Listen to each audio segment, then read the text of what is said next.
धन्यवाद प्रांजल मॅडम. मी आता दत्ता सांगोलकर सरांना विनंती करते की त्यांनी मार्गदर्शन करावं. सरांचा थोडक्यात परिचय मी आधी आपल्याला करून देते. सर मूळ राहणार मुक्काम पोस्ट खैराव, तालुका जत, जिल्हा सांगली. BE मेकॅनिकल, MBA आणि ह्युमन राईट्समध्ये पोस्ट ग्रॅज्युएशन डिप्लोमा आपला झालेला आहे. 2006मध्ये STIच्या परीक्षेमध्ये आपलं सिलेक्शन झालं. तेव्हा जून 2009 ते जून 2010 इथे ठाणे येथे आपण पोस्टवर काम केलेलं आहे. नायब तहसीलदार म्हणून पेण, अलिबाग, महाड येथे आपण जून 2010 ते एप्रिल 2013 कार्यरत होता. याच काळात सरांविषयी विशेष सांगायचं म्हणजे निवडणूक कार्याच्या संदर्भात सरांना जिल्हाधिकाऱ्यांकडून उत्कृष्ट सेवेसाठी पुरस्कार प्रदान झाला होता. ARTO बारामती सहाय्यक प्रादेशिक परिवहन अधिकारी म्हणून एप्रिल 2013 ते जून 2016 बारामती आणि नागपूर येथे आपण कार्यरत होता. सगळ्यात महत्त्वाची आणि सर्वांची परिचित अशी सरांची ओळख म्हणजे त्यांनी चालू घडामोडी हे जे पुस्तक लिहिलं आहे त्याच्या 30 आवृत्त्या आत्तापर्यंत निघाल्या आहेत. मला वाटतं जोरदार टाळ्या त्याच्यासाठी झाल्या पाहिजेत. आणि हे पुस्तक MPSCच्या संपूर्ण अभ्यासक्रमामध्ये आणि UPSCसाठी पण मुलांसाठी दीपस्तंभासारखं काम करत आहे असं मी निश्चित म्हणेल. आणि मी सरांना विनंती करते की त्यांनी आता आपल्याशी मनोगत व्यक्त करावा आणि मार्गदर्शन करावं आपणास.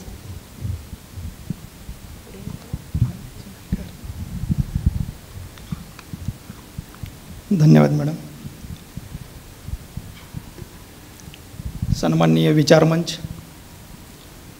विचारमंचावर उपस्थित असलेले आदरणीय अतुल सर, श्रीमती प्रांजल चुंबे मॅम, अतुल सरांचे सहकारी यादव सर, भोपळे मॅम, ज्यांचा आपण नुकताच गौरव केला, अशा नव्याने सेवेमध्ये येऊ इच्छिणारे म्हणजे ज्यांचं सेवेमध्ये आलेलेच आहेत आता असे सर्व अधिकारी,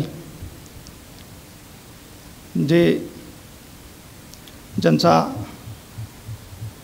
आपले गाव सोडून पुण्यासारख्या शहरामध्ये इथं रात्रदिवस अभ्यास करतात असे अधिकारी होऊ इच्छिणारे माझे मित्र आणि मैत्रिणींनो, भोपळे मॅमचा फोन आला की असा कार्यक्रम आहे आणि आपल्याला तुमचं जे RTO डिपार्टमेंट आहे त्याच्याविषयी बोलायचं आहे. मी ठीक आहे म्हणलं. इथं आल्यानंतर मला असं जाणवलं की हा यशस्वीतांचा गौरव आहे आणि समोर जे विद्यार्थी तयारी करत आहेत ते एक अपेक्षा घेऊन बसलेले आहेत, त्यांना काहीतरी प्रेरणा मिळावी, अभ्यासाची दिशा मिळावी. अशा मुलांच्या समोर डिपार्टमेंटविषयी माहिती सांगणं औचित्याचं आहे का नाही असं मला सुरुवातीला वाटत होतं. परत एकदा मॅडमना विचारलं मी. मॅडम म्हणल्या की RTO डिपार्टमेंटबद्दल फारशी माहिती नाही आणि कृपा करून तुम्ही ती माहिती सांगा. आपल्याला उपजिल्हाधिकारी, DYSP, तहसीलदार, BDO या सगळ्या पोस्टविषयी बऱ्यापैकी सर्वांना माहिती आहे, परंतु RTO एक थोडंसं दुर्लक्षित डिपार्टमेंट आहे, त्याबद्दल फारशी माहिती नाही. याचं कारण थोडंसं असं आहे की बऱ्याच जणांचा एक गैरसमज आहे की RTO डिपार्टमेंटमध्ये जी काही ARTOची पोस्ट असेल त्या पोस्टसाठी सिलेक्शनसाठी फक्त BE मेकॅनिकलचेच विद्यार्थी पात्र आहेत असं बऱ्याच जणांना वाटतं. त्यात थोडंसं तथ्य आहे, परंतु खरी बाब अशी आहे की ARTO पोस्टसाठी कोणत्याही इंजिनिअरिंगचा विद्यार्थी चालतो. म्हणजे त्याला मेकॅनिकल इंजिनियरच असावा असं काही नाही. बाकीचे इलेक्ट्रॉनिक्स इंजिनियर, सिव्हिल इंजिनियर असं असलं तरी चालू शकतं, किंवा याच्याही पुढं अगदी BSc फिजिक्स आणि मॅथ्स विषय जरी असेल तरी तुम्ही ARTOच्या पोस्टसाठी क्वालिफाय होऊ शकता. तर RTO डिपार्टमेंट जे आहे अत्यंत छोटं डिपार्टमेंट आहे, परंतु एक महाराष्ट्र शासनाचं जे परिवहन विभाग जो आहे अत्यंत एक महत्त्वाचं डिपार्टमेंट आहे. RTOचे केवळ महाराष्ट्रभरात 50 ऑफिसेस आहेत फक्त, परंतु आपण जर रेव्हेन्यूचा विचार केला तर जवळपास 7 ते 8 हजार कोटी रेव्हेन्यू या डिपार्टमेंटकडून शासनाला मिळतो. RTOमध्ये एक ट्रान्सपोर्ट कमिशनर जे असतात IAS दर्जाचे, आणि त्यांच्यानंतर additional transport commissioner, joint transport commissioner आणि डेप्युटी TC अशी एक कमिशनर ऑफिस जे आहे तिथली अशी रचना आहे. आणि क्षेत्रीय पातळीवर म्हणजे फील्डवरती एकूण महाराष्ट्रात 50 ऑफिसेस आहेत. त्यापैकी 15 RTO ऑफिसेस आहेत आणि 35 जे आहेत ते डेप्युटी RTO ऑफिस आहेत. RTO ऑफिसला RTO हे हेड असतात. म्हणजे आपण जर पुण्याचा विचार केला तर पुणे हे रिजनल ऑफिस आहे. पुण्याच्या अंडर पुणे, पिंपरी चिंचवड, बारामती, अकलूज आणि सोलापूर अशी 5-6 ऑफिस आहेत. म्हणजे पुण्याच्या ऑफिसला RTO हे हेड असतात आणि इतर जे ऑफिस आहेत तिथं डेप्युटी RTO हेड असतात. यामध्ये या डिपार्टमेंटमध्ये MPSCकडून डायरेक्ट भरल्या जाणाऱ्या फक्त 2च पोस्ट आहेत. एक ARTO आणि दुसरी AMVI म्हणजे असिस्टंट मोटर व्हेकल इन्स्पेक्टर. ARTOला मी मगाशी सांगितलं की कोणत्याही इंजिनिअरिंगचा किंवा BSc फिजिक्स आणि मॅथ्स असेल तर असा विद्यार्थी परीक्षा देऊ शकतो. याला काही वेगळी परीक्षा नाही. आपली राज्यसेवेतून नेहमीची जी पूर्व मुख्य आणि इंटरव्ह्यू हे जे टप्पे आहेत राज्यसेवेतून सिलेक्शन होतं. वेगळी कोणत्याही प्रकारची परीक्षा नाही. दुसरी गोष्ट, ह्याला कोणत्याही लायसन्सची पूर्व अट नाही किंवा एक्सपिरियन्सची सुद्धा अट नाही. बऱ्याच जणांना असा समज असतो की त्याला लायसन्सची आवश्यकता असते, परंतु लायसन्स सेवेत गेल्यानंतर आपण मिळवू शकतो आहे. दुसरी जी आहे assistant motor vehicle inspector, non gazetted post आहे. ती जी आहे त्या पोस्टसाठी मिनिमम क्वालिफिकेशन जे आहे ते डिप्लोमा आहे. डिप्लोमा मेकॅनिकल, ऑटोमोबाईल किंवा प्रोडक्शन असं जे क्वालिफिकेशन आहे. परंतु डिग्रीचे विद्यार्थीसुद्धा ते परीक्षा देऊ शकतात आणि बऱ्यापैकी सिलेक्शन होणाऱ्यांचं जे प्रमाण आहे ते डिग्रीचे मुलंच सिलेक्ट होतात. AMVIमध्ये पूर्वी एक अट होती, हेवी लायसन्स असणं गरजेचं होतं आणि मोठ्या गॅरेजमध्ये म्हणजे एक 1 कोटी काहीतरी नॉर्म्स होते त्याचे. अशी उलाढाल असणाऱ्या गॅरेजमधला 1 वर्षाचा एक्सपिरियन्सची अट होती. परंतु या वर्षीपासून ती अटसुद्धा रद्द केलेली आहे. त्यामुळे प्लेन डिप्लोमा जरी असेल मिनिमम किंवा डिग्री असेल तर AMVI पोस्टसाठी आपण अप्लाय करू शकतो आहे. हे दुसरी महत्त्वाची गोष्ट आहे की RTO डिपार्टमेंटची नेमकी कामं काय आहेत आणि डिपार्टमेंट कसं चालतं याबद्दल बऱ्याच लोकांना माहिती नाही. बरेच जण ट्रॅफिक पोलीस जे असतात रस्त्यावरती त्यांनाच RTO समजलं जातं. बऱ्याच मित्रांचे मला फोन येतात, कधी गाडी अडवली सिग्नलला की RTOने गाडी अडवली असं तसं. तर ते ट्रॅफिक ब्रँच हे पूर्णपणे वेगळे आहे, RTO डिपार्टमेंट वेगळं आहे. RTOची महत्त्वाची कामं असं आहेत, एक लायसन्स देणं, आपण जे ड्रायव्हिंग लायसन्स आपल्याजवळ बाळगतो ते लायसन्स देणं आणि त्या लायसन्सच्या अनुषंगिक जी कामं असतील ती सर्व प्रकारची कामं. दुसरं, वाहनांचं रजिस्ट्रेशन करणं. जी नवीन वाहनं रस्त्यावर येतात, दरवर्षी जवळपास 25 लाख वाहनं महाराष्ट्रामध्ये रस्त्यावर येतात. अशा सर्व वाहनांची नोंदणी करणं, त्यांचा टॅक्स वसूल करणं हे एक महत्त्वाचं काम आहे. दुसरं, परमिटच्या संदर्भात कामं आहेत. जी पब्लिक सर्व्हिस व्हेकल असतील म्हणजे प्रायव्हेट कारणास्तव न वापरता सार्वजनिक कारणासाठी जी वाहनं वापरली जातात त्यांना एक विशेष करून परमिट लागतं. त्या परमिटची संदर्भात कामं आणि जी खटला विभागाची काही कामं असतील अशा स्वरूपाची कामं आहेत. तर हे एक बेसिक माहिती तुम्हाला विस्तृतपणे सांगणं इथं मला औचित्याचं वाटत नाही, परंतु एक थोडक्यात प्रायमरी माहिती असावी म्हणून तुम्हाला RTO डिपार्टमेंटबद्दल माहिती देतो आहे. ARTOच्या पोस्ट ज्या आहेत महाराष्ट्रात 97 पोस्ट आहेत. RTOच्या फक्त 15 पोस्ट आहेत आणि डेप्युटी RTOच्या 56 पोस्ट आहेत. प्रमोशनचे चांगले चान्सेस आहेत. युनिफॉर्म सेवा आहे. ARTOची जी पोस्ट आहे, जर आपण युनिफॉर्मचा पॅटर्न किंवा त्याचा प्रोटोकॉल विचारात घेतला तर DYSPच्या लेवलची समजली जाते आणि AMVI जी पोस्ट आहे ती PSIच्या समकक्ष समजली जाते.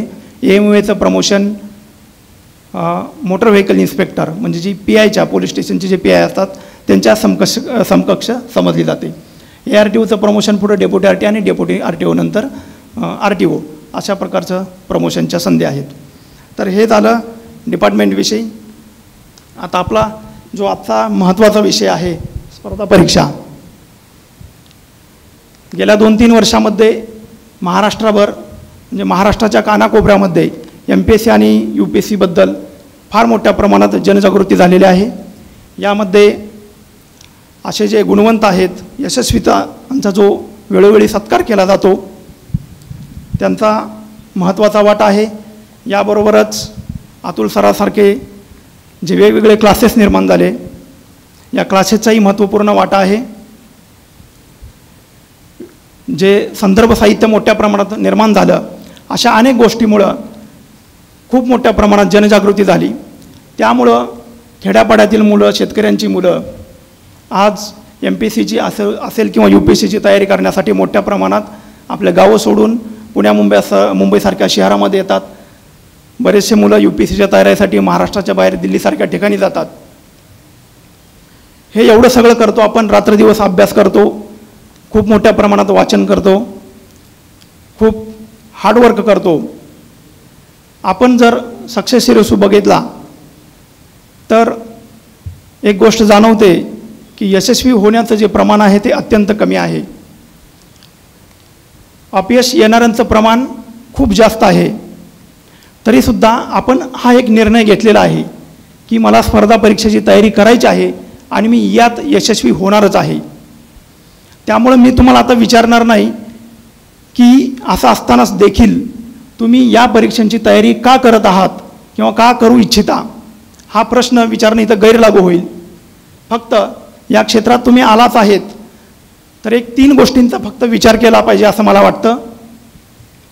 स्पर्धा परीक्षेत आल्यानंतर यश मिळवण्यासाठी काय केलं पाहिजे, ही पहिली गोष्ट.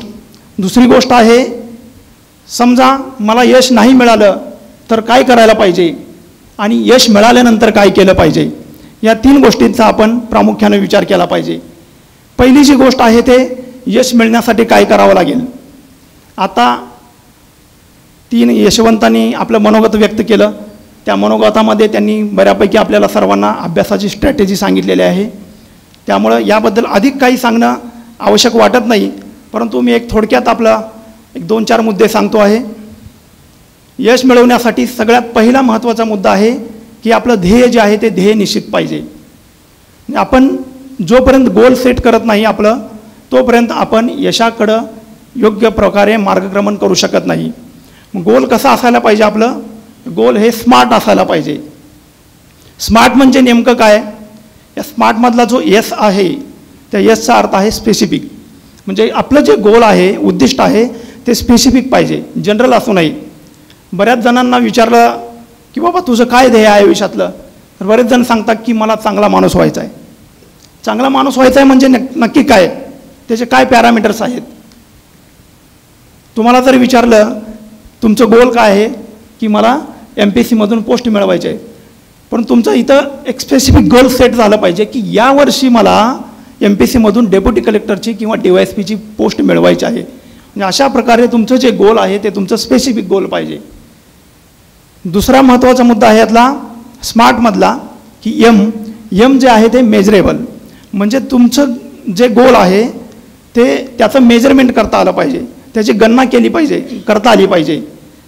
गणना करता आली पाहिजे म्हणजे काय केलं पाहिजे, म्हणजे यावर्षी मला जर माझं गोल जर DYSP व्हायचं असेल तर DYSP होण्यासाठी किती गुण मिळवणे आवश्यक आहे, यासाठी तुम्हाला मागच्या काही वर्षांचं DYSP जे मेरिट आहे त्या मेरिटचं ॲनालिसिस करावं लागेल.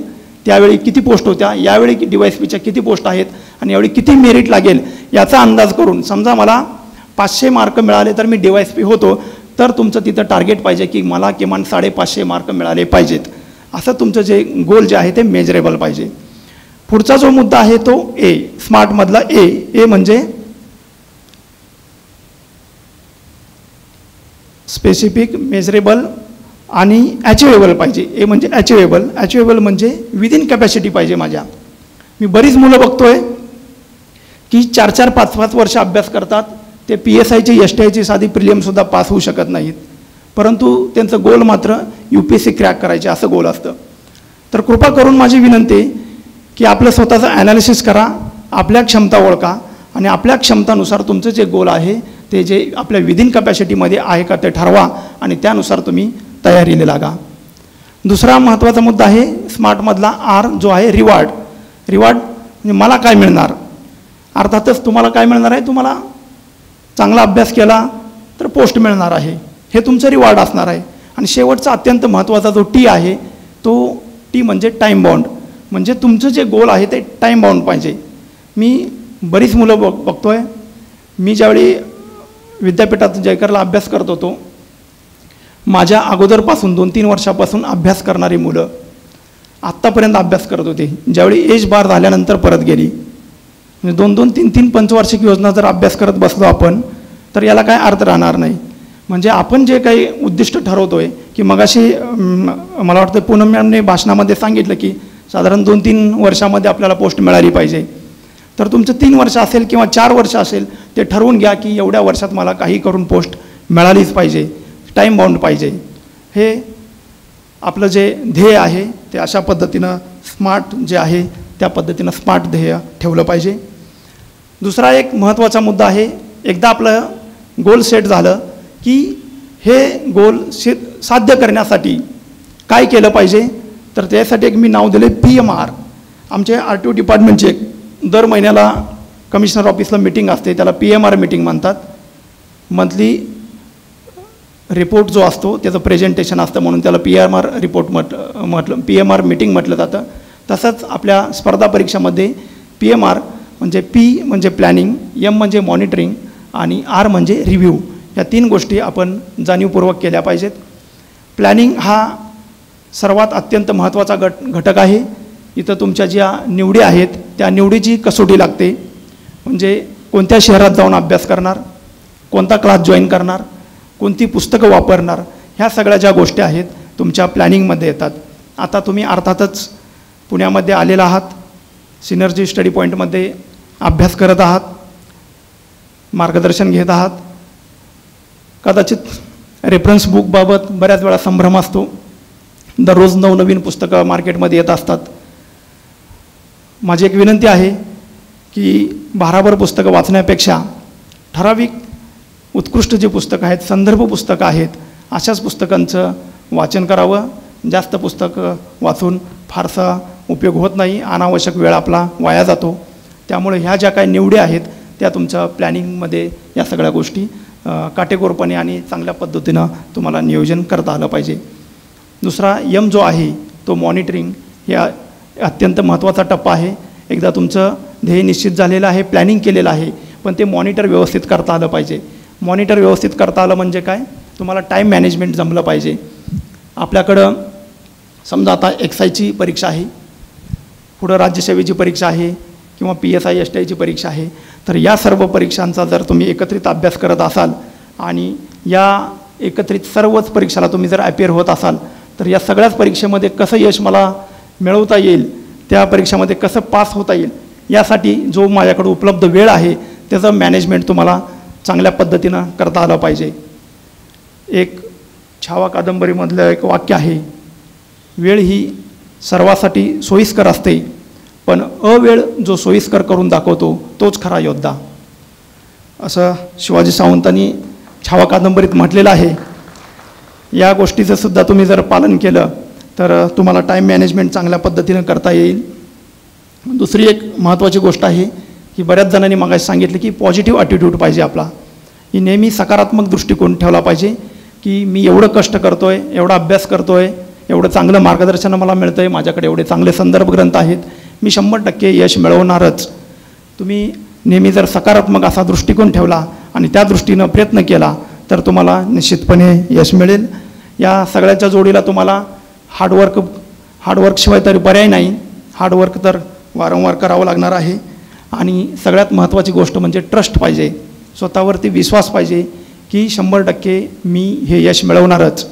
ट्रस्ट संदर्भात काल परवा माझ्या व्हॉट्सअपवरती मेसेज आला होता, खूप छान वाटला मला मेसेज. एक गोष्ट होती, थोडक्यात सांगतो तुम्हाला. एक वाळवंटामध्ये एक व्यक्ती कदाचित तुमच्या पण बऱ्याच जणांना माहिती असेल, रिपीट होईल कदाचित, मला छान वाटली, मी आत्ताच 2 दिवसापूर्वी वाचली होती. तर तो माणूस चुकून गेलेला असतो एक वाळवंटामध्ये. त्याच्याजवळ जे पाण्याच्या काही बाटल्या असतात ते पूर्ण पाणी संपलेलं असतं, तहानेनं व्याकुळ होऊन गेलेला असतो. त्याला समजा 1-2-4 तासात जर पाणी नाही मिळालं तर तो कदाचित जगू शकला नसता. तर अशी परिस्थिती निर्माण झालेली असते. तो तहानेनं व्याकुळ होऊन वाळवंटात शोधत असतो कुठं पाणी भेटतं का. सगळीकडं नजर भिरभिरतो, परंतु त्याला कुठं काही आशा सापडत नाही की कुठंच पाणी मिळेल असं काही वाटत नाही. पण अचानक त्याला एका ठिकाणी एक छोटीशी झोपडी दिसते. त्या झोपडीकडे तो आशेनं बघतो, परंतु मनात परत कधीतरी त्याला असं वाटतं की कदाचित ते मृगजळ असू शकतं आहे आणि जर झोपडी नसेल तर काय. असा एक संभ्रम निर्माण झाला असतो. परंतु तरीही तो एक मनात ट्रस्ट ठेवतो ती झोपडीच असेल आणि त्या झोपडीकडे तो मार्गक्रमण करतो. चालत चालत तिथंपर्यंत तो जातो. 5-6 तास लागतात तिथंपर्यंत यायला. एकदम व्याकुळ होऊन जातो आणि जवळ गेल्यानंतर त्यानं तो सुटकेचा निश्वास सोडतो, कारण ती खरोखरच झोपडी होती. झोपडी बघितल्यानंतर त्याला खूप आनंद होतो. आता आपल्याला प्यायला पाणी मिळेल. झोपडीच्या एकदम जवळ जातो. समोर जातो तर पाहतो तर त्या झोपडीमध्ये कोणीही नसतं. काही तिथं त्याला दिसत नाही आणि परत त्याचा अपेक्षाभंग होतो. इकडं तिकडं पाहतो, कुठं काही पाणी मिळून येत नाही. त्याला वाटतं की आपला अपेक्षाभंग झाला, आता आपण काही जगू शकणार नाही. व्याकुळ होऊन गेलेला असतो. तरी एकदा आतमध्ये हळूच डोकावतो आणि आतमध्ये शिरतो. आतमध्ये शिरल्यानंतर एका कोपऱ्यात त्याला हातपंप दिसतो. हातपंप दिसल्यानंतर परत त्याला एक खूप मोठी उर्मी येते. अत्यानंद होतो आणि त्याला वाटतं आता या हातपंपाचं पाणी काढावं आणि प्यावं. म्हणून सर्व आपला जीव, सगळे ताकद एकवटतो, जातो त्या हातपंपाजवळती आणि त्या हातपंपानं तो पाणी काढण्यासाठी तो प्रयत्न करत असतो. परंतु प्रयत्न करूनही प्रयत्न त्याचे निष्फळ ठरतात, कारण फक्त त्या हातपंपाचा आवाज येत होता, त्यातून पाणी काही आलं नाही. परत तो निराश होतो. एकदम व्याकुळ होऊन जमिनीवर पटकन खाली बसतो. हताश होऊन बसलेला असताना त्याला एका कोपऱ्यात एक बाटली दिसते, पाण्याची बाटली. अत्यानंद होतो त्याला.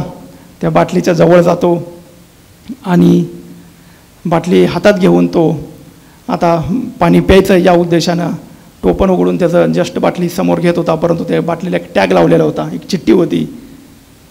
त्या चिठ्ठीवर लिहिलेलं असतं की या बाटलीतील पाणी हातपंपामध्ये ओता, त्यानंतर त्या पंपातून पाणी येईल आणि ते पाणी तुम्ही प्या आणि अशीच बाटलीमध्ये परत पाणी भरून ती बाटली जशीच्या तशी ठेवा, जेणेकरून दुसऱ्याला उपयोगी पडेल. एकदम द्विधा मनस्थितीत तो जातो. द्वंद्व निर्माण होतं, ही गोष्ट खरी आहे किंवा खोटी आहे. समजा या चिठ्ठीवर लिहिल्याप्रमाणे जर समजा ते आपण पाणी हातपंपामध्ये टाकलं आणि पाणीच नाही आलं तर, हातपंप जर नादुरुस्त असेल तर, किंवा त्याची पाईप तुटली असेल तर, असे अनेक विचार मनात यायला लागतात त्याच्या.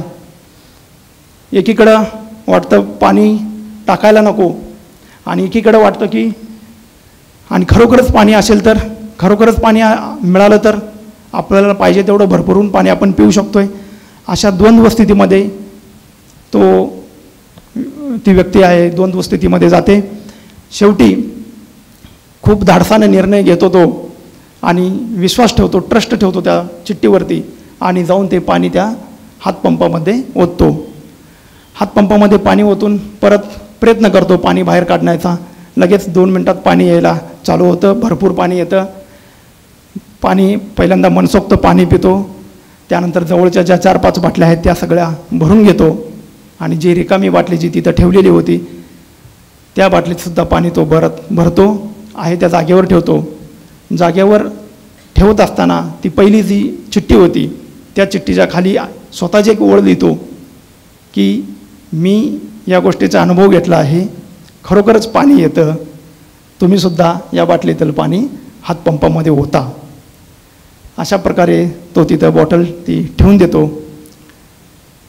हा सांगायचा उद्देश आहे की हा जो ट्रस्ट आहे, जो विश्वास आहे, तो खूप महत्त्वाचा आहे.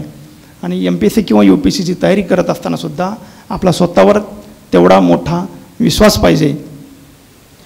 आणि हा जो त्याग केला त्यांनी, झोपडीपर्यंत चालत येणं असेल किंवा नंतर बाटलीमध्ये पाणी असूनसुद्धा पिण्याचा मोह न करता त्या हातपंपामध्ये ओतणं, हा त्याग केल्यानंतर त्याला जे नंतर फळ भेटलेलं आहे, मोठ्या प्रमाणात भरपूर पाणी भेटलेलं आहे, त्या त्यागाचं फळ आहे. तसंच MPSC UPSCमध्ये 2-3 वर्ष जर तुम्ही चांगला त्याग केला तर तुम्हाला यशापासून कोणीही रोखू शकणार नाही असं मला वाटतं. मगाशी मी म्हटलं होतं की लाखो विद्यार्थी दरवर्षी येतात, त्यातले मोजकेच सिलेक्ट होतात, अनेकांचं सिलेक्शन होत नाही. पण जर आपल्या बाबतीत असं झालं, यश मिळालं नाही तर, हा प्रश्न बऱ्याच जणांना भेडसावतो.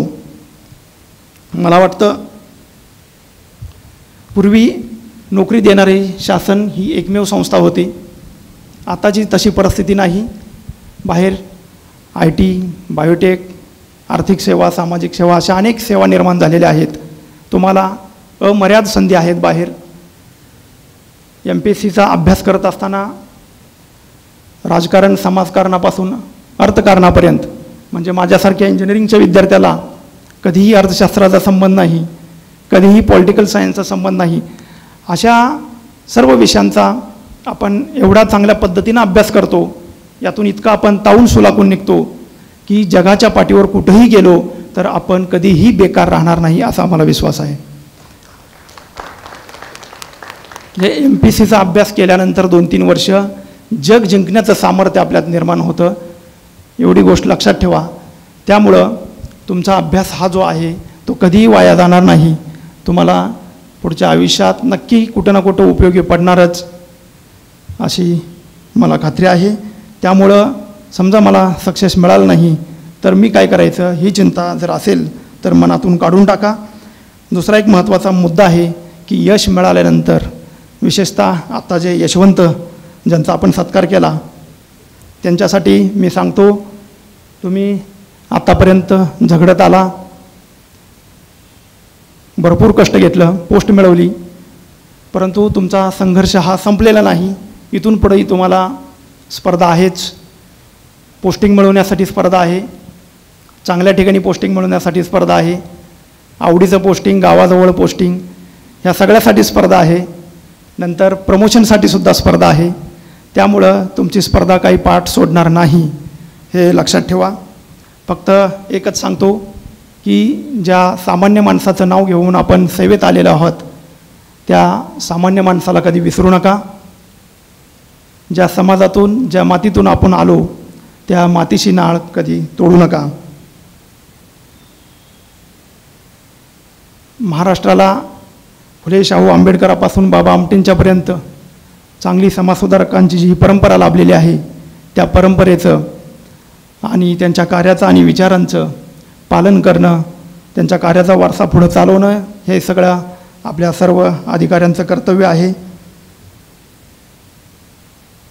जाता जाता एकच गोष्ट सांगतो आपल्याला, मला जर उडता आलं नाही तर मी पडलं पाहिजे. मला जर उडता आलं नाही तर मी पडलं पाहिजे. मला जर पडता आलं नाही तर मला चालता आलं पाहिजे. आणि मला जर चालता आलं नाही तर मला रांगता तरी आलं पाहिजे. त्यामुळं तुमची जी उद्दिष्टपूर्ततेकडे जो वाटचाल जी चालू आहे त्याचा मध्येच थांबवू नका. सगळ्यांना माझ्या मनपूर्वक शुभेच्छा आहेत. नवीन यशवंत जे आत्ता ज्यांचा आपण सत्कार केला त्यांचं मी मनापासून अभिनंदन करतो. मला इथं 2 शब्द आपल्याशी हितगुज करण्याची संधी दिली त्याबद्दल मी अतुल सरांचा आणि त्यांच्या सर्व सहकाऱ्यांचं इथं आभार मानतो. धन्यवाद.